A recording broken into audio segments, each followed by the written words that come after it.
जय हिंद दोस्तों। मेरा नाम युवराज सिंह चारण।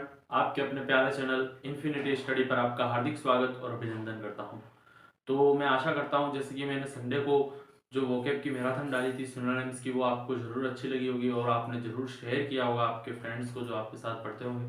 तो आज हम नेक्स्ट वोकैब बूस्ट की सीरीज़ में 22 नंबर की सीरीज़ है जिसमें इडियम्स का सेशन लेके आए हैं। वैसे मैंने फर्स्ट संडे इडियम की मैराथन करवा दी थी जो बहुत ही ज़्यादा इंपॉर्टेंट थी आपके आगामी डिफेंस एग्जाम्स के लिए। पर ईडियम्स क्या होती है, बहुत ही ज़्यादा मात्रा में होती है, इसके कारण वो ज़्यादा करवानी अनिवार्य है, कंपलसरी है। ठीक है, तो आज की जो वोकेब बूस्ट की सेशन है उसमें ईडियम्स लेके आया हूँ। तो अगर आप आज का सेशन अच्छा लगे तो आप जरूर लाइक कीजिएगा, शेयर कीजिएगा एंड चैनल को सब्सक्राइब कीजिएगा। आज का सेशन बिना किसी देरी के स्टार्ट करते हैं। सेशन के फर्स्ट क्वेश्चन की ओर चलते हैं अपन। सेशन का फर्स्ट क्वेश्चन अपने पास क्या है? अ storm in a tea cup. जैसे कि एक नॉर्मली कहावत होती है, अपन उस कहावतों के रूप में ही कहते हैं यार बात का बतंगड़ मत बना। कहते हैं ना बात का बतंगड़ मत बना। ठीक है, तो ये वही चीज है स्टॉर्म इन टी कप, यानी अब टी कप है उसमें तो कोई तूफान आने वाला है नहीं, पर इसका मतलब ये है कि एक छोटी सी चीज में तूफान आ गया है। यानी big fuss over a small matter, यानी बड़ा झगड़ा हो गया एक छोटे से मैटर के लिए। बात थी इतनी, बतंगड़ बना दिया इतना, तो ये हो गया बात का बतंगड़ बनाना। ठीक है, small a storm in a tea cup का मतलब हो गया big fuss over a small matter. First question complete. Second की ओर चलते हैं। सेकंड है अपने पास बियर द बाम।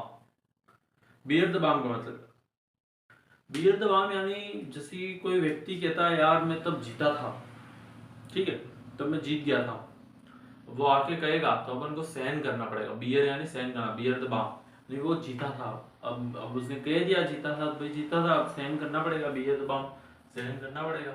तो कर लेंगे सहन, और क्या है, सहन ही तो करना है, दूसरा और तो कुछ नहीं करना। ठीक है, बियर द पाम यानी बियर द बाम यानी हो गया वॉज विक्टर्स। और एक क्या होता है बियर द पाम, ठीक है, बियर ग्रीस द पाम होता है या बियर द पाम होता है, उसका मतलब होता है घूस लेना। ठीक है, उसका मतलब क्या होता है, ग्रीस एनीबडी पाम का मतलब क्या होता है ब्राइब देना, किसी को ब्राइब देते हैं उसका वो हो जाता है। ठीक है, घूस देना। अ फॉरलॉर्न होप, फॉरलॉर्न होप का मतलब एक ऐसी आशा है, यानी कम आशा है अपन को उस चीज के प्रति। कैसी? A plan which remote chance है ऑप्शन, कम आशा अपन को सक्सेस होने के प्रति, यानी है आशा है पर कम है कि अपन सक्सेस होंगे, उसके प्रति अपन को कम आशा है। ठीक है, तो ये होगी कम आशा। फोर्थ अपने पास आई है kangaroo court. KANGARRO, kangaroo court यानी क्या हो गया? अब देखो, एक तो कोट होता है ह्यूमन का, इंसानों का, और एक कोट बना दिया कंगारुओं का। ऑफिशियल कोट थोड़ी ना होगा वो, अनऑफिशियल कोट ही होगा। तो वो कैसा कोट हो गया? Unofficial court. ठीक है, ये जो कंगारू कोट है वो हो गया unofficial court. To keep the pot boiling, to keep the pot boiling यानी देखो, जैसे कि अपन इसमें कह सकते हैं कि हाँ वो जो अपना पॉट है वो उबल रहा है, ठीक है, और उबलने दो और उबलने दो। अपन कहते हैं ना जब भी कुछ बनाते हैं तब और उबलने दो, और यानी अपन को तो भी मजा आएगा जब अच्छा पकेगा, अपन कहेंगे यार और उबलने दो, थोड़ी देर और उबलने दो और उबलने दो। तो उसका मतलब अपन इंटरेस्ट ले रहे हैं उसमें। ठीक है, टू मेंटेन इंटरेस्ट है, यानी उसमें अपन इंटरेस्ट ले रहे हैं। ठीक है, तो इसका मतलब क्या हो गया? To keep the pot boiling का मतलब हो गया टू मेंटेन इंटरेस्ट, किसी चीज में इंटरेस्ट लेना। ठीक है, सिक्स क्वेश्चन अपने पास है फील ब्लू, या जैसे कि किसी किसी व्यक्ति का ब्रेकअप हो जाता है उसको कैसा लगता है? एकदम फील ब्लू लगता है, एकदम सैड मूड में रहता है वो व्यक्ति। ठीक है, तो डिप्रेस्ड हो जाता है, to be depressed.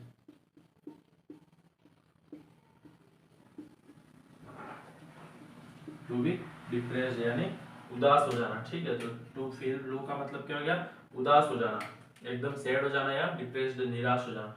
Teething problems यानी दांतों में कुछ प्रॉब्लम्स आ जाना। अब देखना, अपने शरीर के ऊपर से नीचे से हिस्से से काम करे, दांत जो है वो सबसे पहले आते हैं, बिगिनिंग में आता है, स्टार्टिंग में आता है।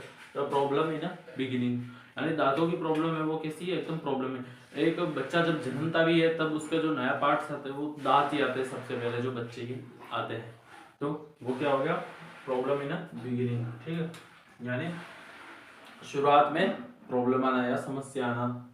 सेफ एंड साउंड, यार भाइयों मैं तो सेफ एंड साउंड रहता हूँ एकदम। ठीक है, यार सेफ एंड साउंड खेलता हूँ मैं तो एकदम, टू बी गुड, आराम से, कोई दिक्कत वाली बात नहीं है। सेफ एंड साउंड हूँ मैं तो, कुछ दिक्कत वाली अपन खुद ही कह देते हैं यार, नीट एंड क्लीन, यूं नहीं कहते हैं यार। तो वो सेफ एंड साउंड वो भी एक यही मीन है इसका, जो भी सेफ एंड साउंड का मतलब होता है टू बी गुड, आराम से मस्त रहो, कोई दिक्कत वाली बात नहीं है। तो सेफ एंड साउंड का मतलब क्या हो गया, टू बी गुड। ठीक है। 9 क्वेश्चन आपके पास आया पेपर टाइगर। पेपर टाइगर का एग्जांपल किससे ले सकते हैं अपन, पाकिस्तान जो है ना नल्ला अपने पास वाला पाकिस्तान, उसका ले सकते हैं। कैसे, अब पाकिस्तान क्या है, पेपर टाइगर है। किस तरीके से, अब देखना पाकिस्तान भागेगा तो बड़ी बड़ी भाग देगा जैसे जैसे, पर पता है वो, यानी वो बाहर से बनता है कि हाँ मैं खतरनाक हूँ, ठीक है, यानी पावरफुल है, पर वो बाहर से आउटवर्डली, अंदर से खोखला है, कुछ मतलब नहीं है उसके अंदर, यानी वो दिखावा करता है। पेपर टाइगर है वो, बाहर से दिखाता मैं मजबूत हूँ, बाकी कुछ नहीं है, कुछ दम वाली बात नहीं है उसमें। ठीक है। दूसरों के इशारों पर कूदता है। ठीक है, ऐसे कुछ दिक्कत वाली बात नहीं है। स्पीप अप, SPIFFUP, स्पीप अप मतलब क्या होता है, स्पीप अप का मतलब होता है to make oneself look neat and clean, यानी अपने आप को नीट एंड क्लीन रखना। स्पीप अप यानी होता है अपने आप को साफ एंड सुथरा रखना। ठीक है, नीट एंड क्लीन यानी साफ एंड सुथरा। तो स्पीप अप करना मतलब अपने आप को साफ सुथरा रखना। ठीक है। Wind down, WIND DOWN, wind down यानी होती है हवा जो है वो डाउन हो गई, हवा जो नीचे हो गई, यानी अपन जैसे कि सुबह से मॉर्निंग से कुछ ना कुछ काम कर रहे हैं। ठीक है, कुछ काम कर रहे हैं और पूरा एकदम सही परिश्रम कर लिया अपन ने, एकदम मेहनत बहुत ज्यादा कर ली, उसके बाद अपन क्या करेंगे, कुछ एक्टिविटी के बाद अपन रिलैक्स ले लेंगे, तो उस चीज को कह देंगे विंड डाउन। ठीक है, to take a wind down ये भी कह सकते हैं अपन, to relax after a period some activity, यानी कुछ अपन एक्टिविटी करते हैं उसको कहते हैं। कोई एक्टिविटी करने के बाद कुछ पीरियड अपन थकान लेते हैं, कुछ पीरियड एक्टिविटी करने के बाद अपन जो रिलैक्स लेते हैं, आराम लेते हैं, उसी को ही कहते हैं विंड डाउन। ठीक है, ये हो गया विंड डाउन अपने पास। 12 नंबर का अपने पास आया क्वेश्चन, मेलो out,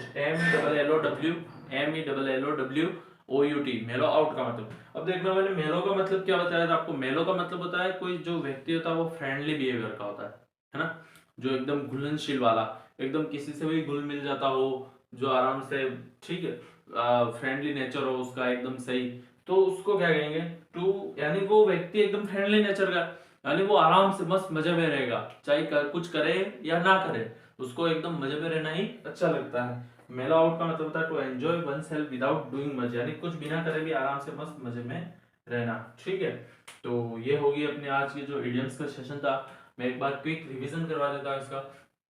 A storm in a teacup यानी हो गया big fuss over small matter, एक छोटी सी बात का बतंगड़ बना देना। बियर द बाप, यार वो जीत गया था, अब क्या करें, सहन तो करना ही पड़ेगा। अ फॉरलॉर्न होप, एक ऐसी आशा जिसमें सक्सेस होने के चांस बहुत ही कम होते हैं। कंगारू कोर्ट, कंगारू की कोर्ट होती है वो अनऑफिशियल होती है। Keep the pot boiling, keep the pot boiling यानी होता है किसी, हाँ और बोलने तो कोई दिक्कत नहीं है, तो इंटरेस्ट बनाते रहना, to maintain interest. Feel blue, feel blue यानी यार आज तो ब्रेकअप हो गया, एकदम ब्लू ब्लू लग रहा है, कुछ दिख रहा नहीं है, दिक्कत वाली बात है। To feel sad, to be depressed.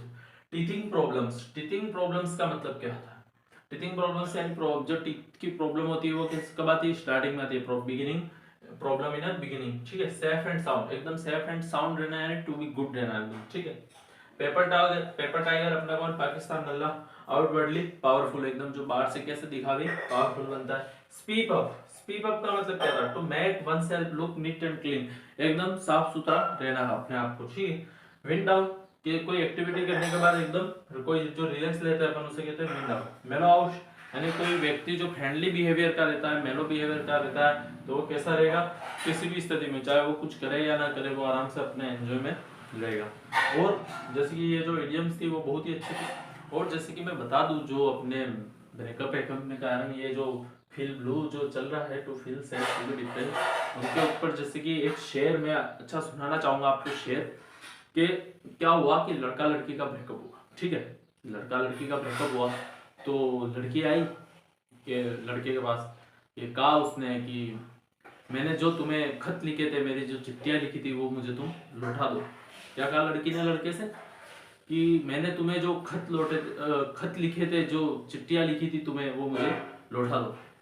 लड़के ने कहा बस अपना जो प्यार था इन चिट्ठियों तक ही सीमित था क्या, इतनी बात तक ही सीमित था, इतनी जो अपनी बात हुई और तुमने कहा कि मेरे खत मुझे लौटा दो।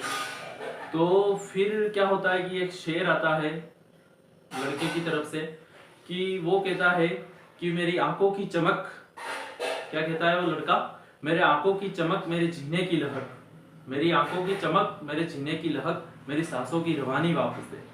मेरी आंखों की चमक, मेरी जीने की लहक और मेरी सांसों की रवानी वापस दे। मैं तेरे खत लौटा रहा हूँ, तू मेरी जवानी वापस दे। इसी के साथ जय हिंद, जय भारत। ठीक है।